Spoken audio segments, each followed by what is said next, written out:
Franck Ferrand raconte sur Radio Classique.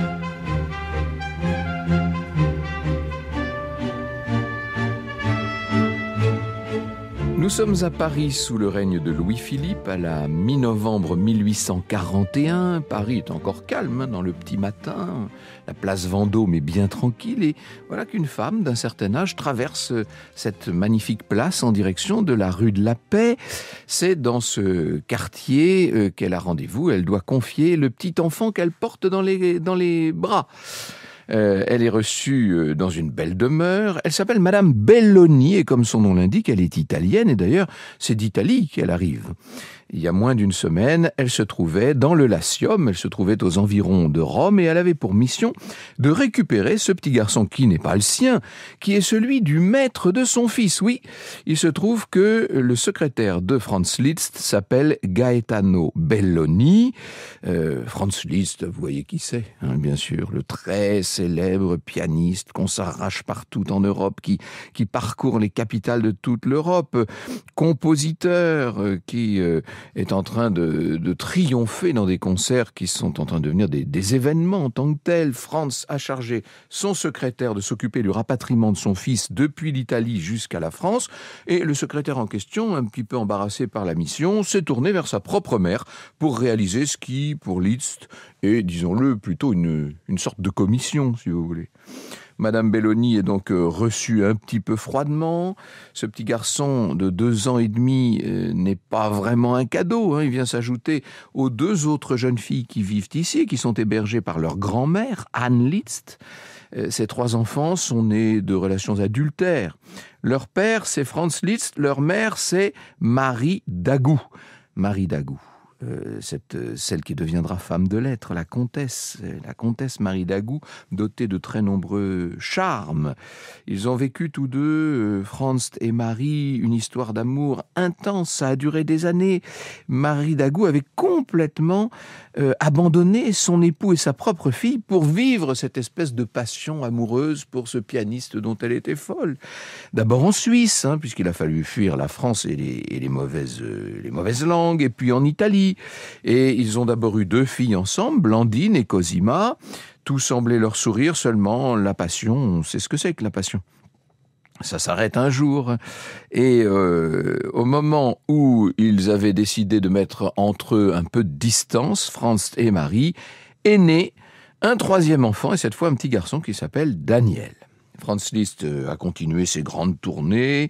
Marie n'a pas voulu demeurer en Italie. Elle décide à ce moment-là de quitter ce pays et de quitter l'enfant parce qu'il est trop petit, il est au berceau. On peut pas faire voyager un si petit enfant à l'époque. Donc elle l'a confié à une famille pas très loin de Rome, donc dans le Latium. Et puis elle s'est dit qu'on viendrait le chercher quand il pourrait voyager. Quand même, c'est un triste destin pour ce bébé. Bref, 2 ans et demi plus tard, le voilà arraché à tout ce qui commençait à devenir ses repères. Hein. Un enfant de 2 ans et demi, vous voyez, il s'était habitué à l'Italie, à la langue, au pays. Et on l'envoie à Paris, chez la grand-mère Liszt. Franck Ferrand sur Radio Classique. Il va donc résider là, pas très loin de la place Vendôme, chez cette grand-mère qui est aimante, évidemment, qui est une dame très bien, mais qui l'aime un peu de loin, disons les choses. Alors la mère de Daniel, Marie Dagou, peut venir le visiter. Finalement, elle découvre, ce fils qu'au fond, elle n'avait jamais véritablement rencontré. Voici ce qu'elle écrit le 22 juillet 1843. Daniel est une magnifique organisation, une force calme, la douceur de ses grands yeux, la sérénité de son visage, la tendresse de son sourire ne se peuvent rendre. Il parle et marche lentement, mais avec décision, ne s'étonne, ne se trouble de rien. Il prend possession de la vie avec une satisfaction tranquille. Nous l'avons grisé avec un peu de vin de champagne, alors il voulait embrasser tout le monde, et le chien en particulier. Bon. Petit garçon est en train de retrouver de nouveaux repères. Alors ça, c'est la mère qui regarde son fils avec une forme d'attendrissement, vous l'avez bien senti. Est-ce qu'il y a le même attendrissement chez Franz Liszt ? Pas vraiment, hein. Pas du tout même. Il est loin de Paris, lui, toujours dans ses grandes tournées. Il écrit simplement, à propos de cet enfant, « Ne gâtez pas cet enfant !» Il se trouve que Charles Dupéché, que j'ai toujours grand plaisir à citer, vient de consacrer un ouvrage à ce fils oublié, Charles Dupéché, qui connaît par ailleurs mieux que quiconque Marie Dagout.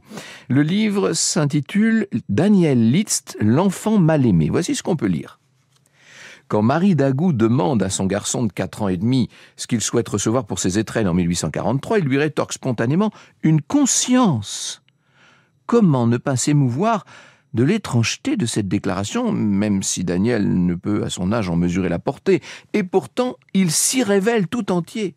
Pour abonder dans ce sens, un médecin adepte de la physiognomonie, alors très en vogue, semble renchérir en déclarant que le petit garçon possède une tête magnifiquement philosophique. Indubitablement, il est précoce. À 5 ans, sa sœur atteste qu'il joue déjà du piano, mais autant sa mère semble attentive à son développement, autant son père, toujours au loin, reste obstinément indifférent à l'originalité de son fils. Quand il demande à Henri Lehmann de lui adresser un portrait de ses filles, il ne précise pas souhaiter recevoir celui de son fils qu'il n'a pourtant pas revu depuis sa naissance. Son expression pour exprimer ce choix ne s'embarrasse d'aucune fioriture. « Je me figure Daniel rébarbatif à la couleur et au dessin et ne veux voir un portrait que quand il aura fait quelque chose de passable, dans 15 ou 20 ans peut-être. » La ténuité de sa fibre paternelle, nous dit Charles Dupéché, détonne avec l'image d'altruiste qu'il peaufine pour la postérité. En 1844, Marie commande néanmoins à Amélie de la Cépède un pastel de ses 3 enfants qu'elle fait encadrer dans un médaillon. Daniel va passer une bonne partie de sa vie à tenter quelque chose, à tenter de capter un tout petit peu l'attention de ce père si lointain et, disons-le, si étranger.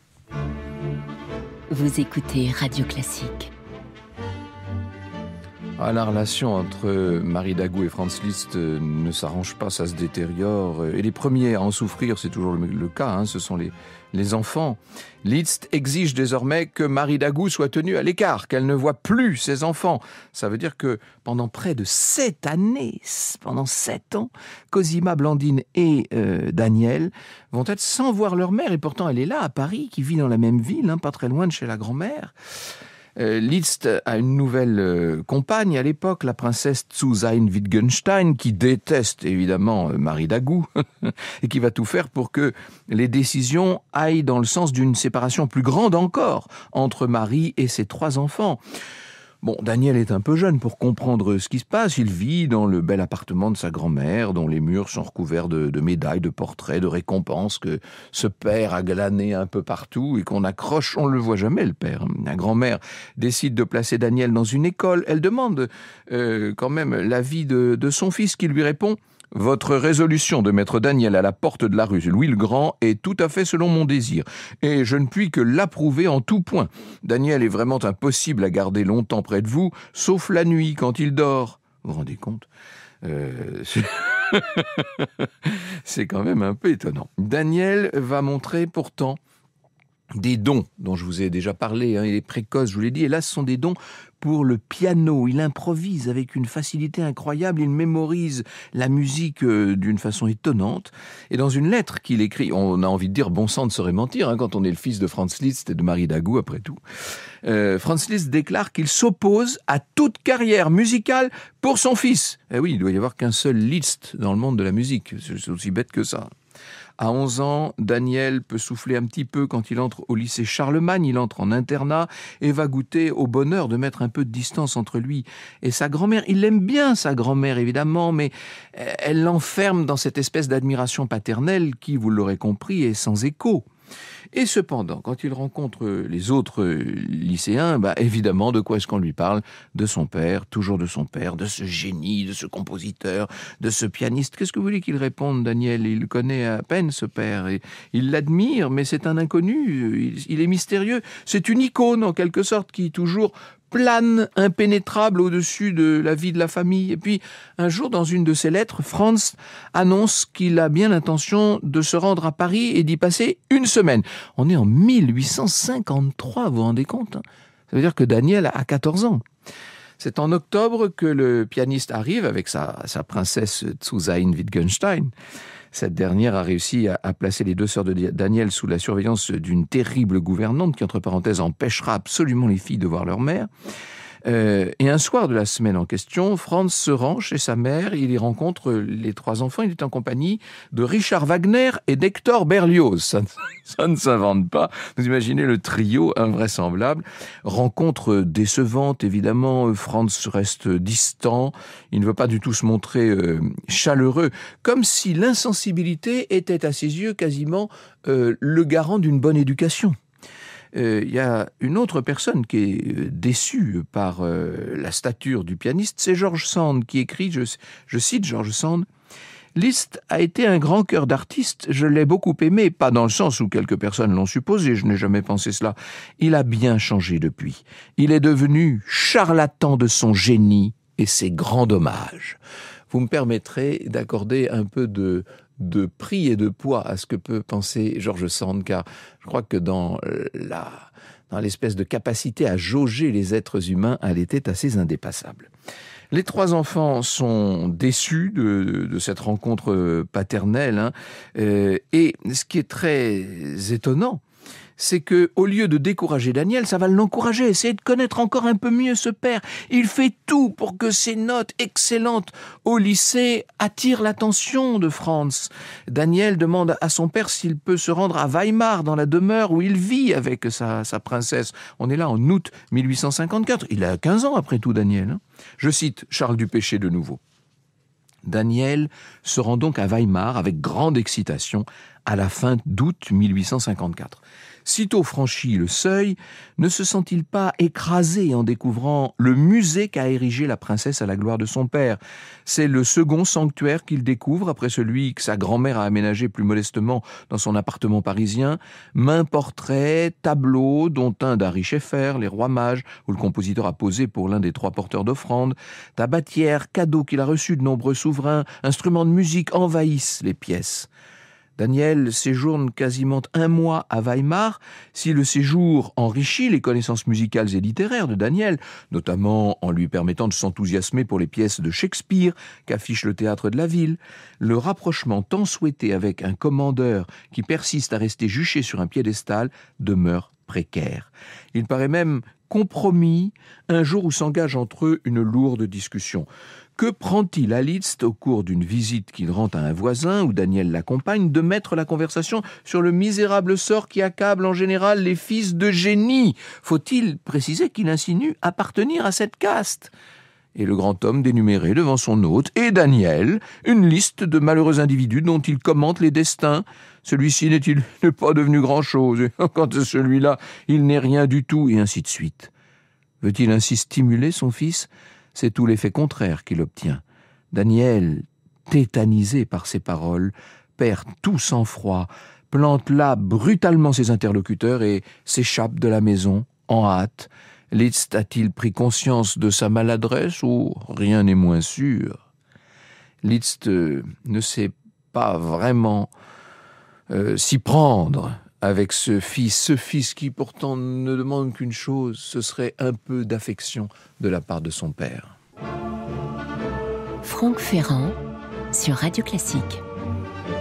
Alors, à la fin de l'année 1854, grande nouvelle, Franz Liszt accepte que ses enfants de nouveau puissent voir leur mère. Alors, ça va être des retrouvailles extraordinaires pour Marie Dagou qui rattrape le temps perdu, qui questionne Daniel sur ses amis, sur ses goûts. C'est comme si c'était 2 étrangers qui se rencontraient vraiment pour la première fois. Et les 3 enfants sont très heureux de renouer avec leur mère. Marie Dagou écrit à ce moment-là sous un nom d'emprunt. Elle fait un peu comme George Sand, elle écrit sous un nom d'homme, Daniel Stern. Elle va écrire Nélida, où elle se venge de la relation avec Franz Liszt. Dans son roman, son amant est un peintre avachi, raté. Enfin bref, Liszt a très bien compris, mais il a du moins la dignité de faire comme s'il n'était pas au courant. Marie constate combien son fils est très intelligent, très sensible. Elle va lui faire rencontrer beaucoup de gens, notamment le grand critique Sainte-Beuve, qui lui parle avec lui de littérature et de poésie. Et il est heureux dans cette nouvelle vie, Daniel. Il est toujours gai, pétri de bonté. C'est un des meilleurs élèves de son lycée. Il a tous les grands prix. Il y a une personne qui n'apprécie pas tout ça. Vous avez bien compris, c'est la nouvelle compagne de son père. C'est la princesse Zu Zayn Wittgenstein. Elle sait que les 2 filles et le fils excellent, chacun dans sa voie, et elle va proposer à Franz de les inviter à Weimar, peut-être pour essayer de les éloigner un peu de cette femme qu'elle exècre. Et Franz accepte et il reçoit ses 3 enfants et pour la première fois en les voyant, il les trouve particulièrement beaux, particulièrement doués. On se dit que c'est peut-être le début d'une reconnaissance. Franck Ferrand sur Radio Classique. Désormais, c'est ce que la princesse indique aux jeunes filles quand elles arrivent à Weimar, désormais, elles vivront à Berlin. Vous imaginez le choc. Daniel ne peut rien faire pour leur défense. La princesse n'a pas de plan pour lui parce qu'elle n'apprécie pas cet enfant précoce chez qui elle doit reconnaître le même génie qu'à son père. Et à Weimar, pendant ces longs mois, Daniel essaie de ne pas faire trop de bruit. Il reste dans sa chambre, il étudie. Franz commence à apprécier ce fils, mais il ne sait pas comment lui parler. Il écrit reconnaître en son fils de grands talents prometteurs et beaucoup de finesse d'esprit. C'est déjà un progrès considérable. À la fin de l'été, Daniel retourne à Paris. Il a décidé une chose assez folle, c'est d'écrire une lettre à son père dans laquelle il compte dire combien il sent que la princesse ne l'apprécie pas. Et qu'entre ces 2 femmes, eh bien, il préfère évidemment vivre auprès de sa mère. Et quand il envoie cette lettre, on est en janvier 56, il a 17 ans à l'époque, Daniel, il contredit la volonté de son père, et il est très inquiet bien sûr, et à son grand étonnement, Franz Liszt ne s'énerve pas, il va même chercher à se montrer conciliant, comme s'il espérait un jour avoir face à lui non plus un enfant, mais un homme mûr. C'est ce qu'il avait dit d'ailleurs, rappelez-vous, au tout début. Bref, les années passent, Daniel réside à Paris, il accumule les prix, sans toucher au piano, bien sûr, puisque son père lui a interdit. Il se rend à Berlin quelques semaines pour voir ses sœurs. Daniel est en quelque sorte, si vous voulez, c'est un peu la plaque tournante, c'est le point de jonction de la famille, entre sa mère qu'il voit à Paris, son père qu'il voit de temps en temps à Weimar, ses 2 sœurs donc à Berlin. Daniel s'intéresse à l'école polytechnique, il en parle avec son père qui préférerait le voir s'installer en Allemagne. Il y a un oncle du pianiste, Édouard Liszt, qui est devenu le procureur impérial de la cour des Habsbourg à Vienne et il propose de prendre Daniel sous son aile pour le former au droit. Bon, pas formidable ça, mais il accepte Daniel en juillet 57. Le voilà donc à Vienne. Il va mettre du temps à apprécier cette ville, mais il se fait quand même des amis parce qu'il est charmant et qu'il travaille dur. Il se fatigue beaucoup dans les études et alors qu'il se rend à Berlin chez une de ses sœurs en décembre 59, Cosima le trouve très amaigri. En réalité, il est sans doute atteint de tuberculose, un état qui va se dégrader. Bientôt, il ne se lève plus du tout, il se met à cracher du sang. Cosima supplie son père de venir, ce qu'il fait, il arrive à Berlin le 11 décembre 59, il va passer quelques heures avec son fils. On ne sait pas exactement comment ça s'est passé. Daniel s'éteint le 13 décembre, il avait seulement 20 ans. Est-ce que Franz Liszt a eu des regrets de ne pas avoir mieux connu ce fils ? Oui, probablement. Est-ce qu'il regrette la distance qu'il a placée entre lui et ses enfants ? Ça, c'est très difficile de le savoir. Daniel Liszt aurait pu connaître sans doute un bon destin. Sa sœur Blandine épousera Émile Ollivier, le grand homme politique, vous savez. Quant à l'autre, Cosima, est-ce que j'ai besoin de vous dire qu'elle épousera Richard Wagner ? Vous écoutez Radio Classique.